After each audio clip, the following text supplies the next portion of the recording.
So today we are gonna do a question which is um, the diameter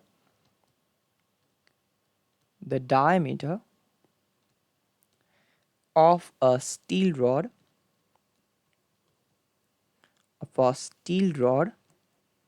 is given as is given as 56.47 plus minus 0.02 mm, which means millimeter.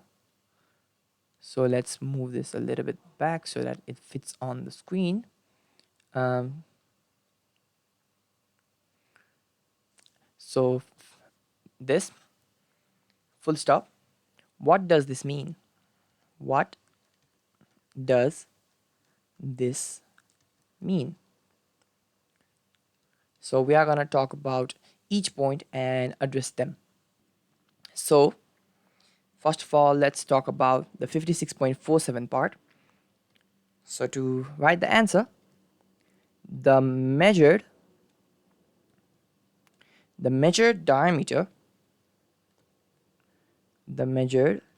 diameter is 56.47 millimeter.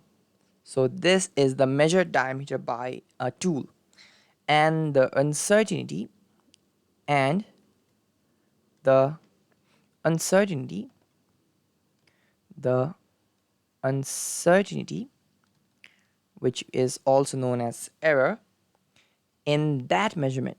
So the measurement of this in that measurement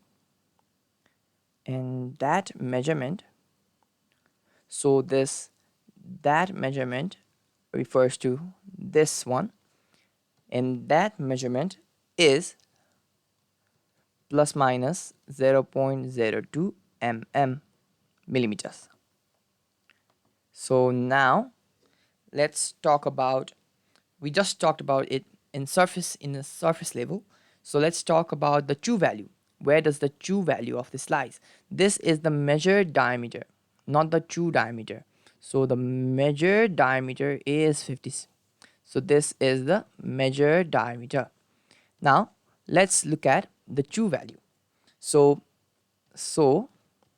the true value lies between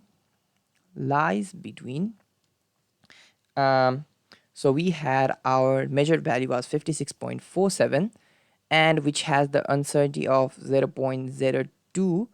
So we have two cases. There was a plus or a minus, so there can be minus, and there could also be a plus. So 56.47 plus 0.02.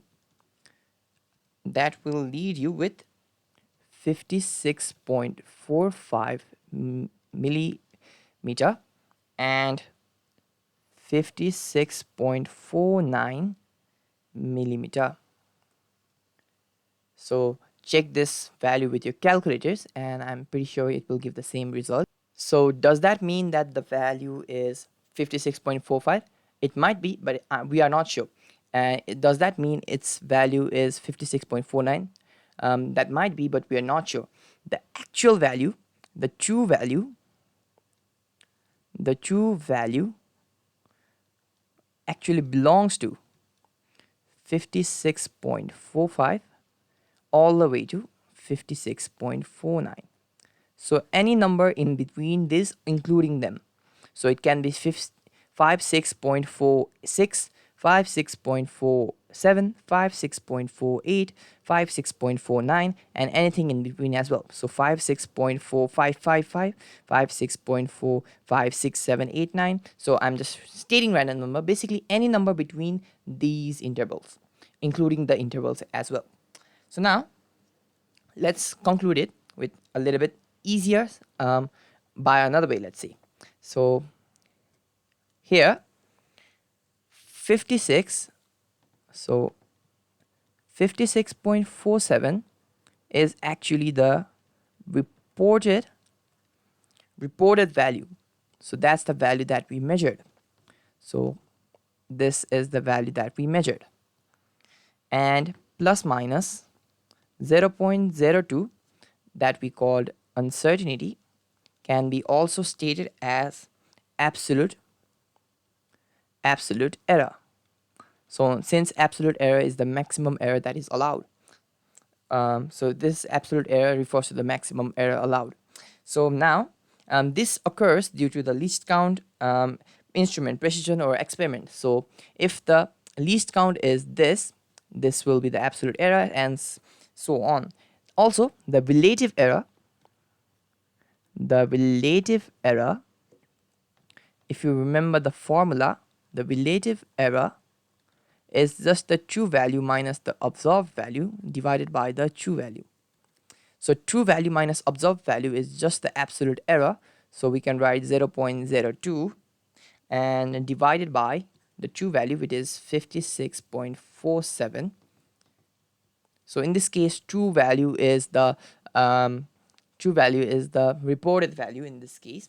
Since we don't have a true value, so we will just have to assume that the given value is the true value, which leaves us with approximately 3.54, or let's narrow it down, 3.5 into 10 to the power minus 4. So this is the relative error.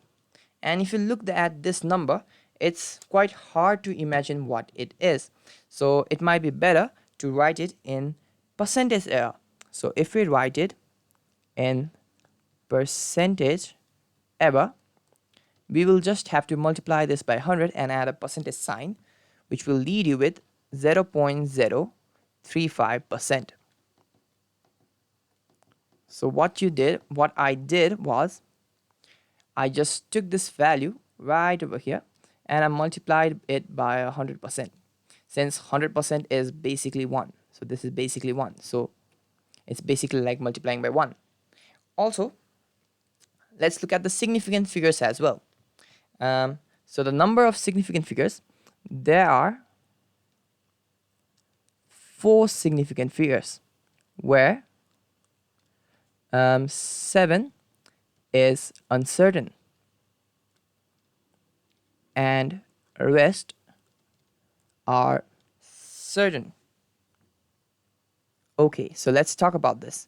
So the reported value that we had was 56.47. So there are 1, 2, 3, 4 significant figures. I think that's pretty clear. And why is 7 uncertain? So let's go back here. If you look at this, the uncertainty, with that we got that it could be in the range of 0.45 to 0.49. So 56.45 to 56.49, which means the 7 might be the true value. So that the 7 in the last place may be the true value or might not be the true value, which we are just not sure. That's why 7 is uncertain. So there are 4 significant figures where 7 is uncertain. So with that, we end our video today. In the next video, we are gonna do another question. Till then, bye bye.